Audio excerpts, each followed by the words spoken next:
আসসালামু আলাইকুম রহমতুল্লাহি বারাকাতুহু।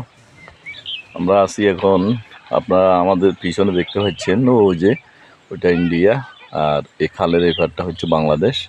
আমি মোহাম্মদ মাহবুবুল হক আবদুল্লাহ আল মামুন, আমরা দুইজন একটু পরিদর্শনে আসলাম। এই যে দেখতে পাচ্ছেন আমার পিছনে, এটা হচ্ছে যে এই খালটাতে যখন বাংলাদেশ ভারতের এই যে পানি যখন বেড়ে যায় তখন মাপার জন্য ওই একটা যন্ত্র আপনারা দেখতে পাচ্ছেন আমার পিছনে, যেটা এই যে বিভিন্ন ইয়া দিয়ে করা আছে, আপনারা দেখতে পাচ্ছেন। এই যে এটা পানি মাপার যন্ত্র। আমরা প্রথমে বুঝতে পারিনি, পরে দেখলাম যে হ্যাঁ, এই যে খুব সুন্দর এবং মনোরম আকর্ষণীয় জায়গা, সেটা আমরা দেখতেছি। ওই যে আপনারা দেখতে পাচ্ছেন ওইটা ভারত।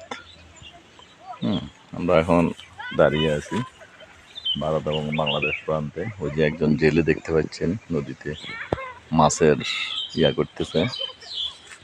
খুবই সুন্দর এবং আকর্ষণীয়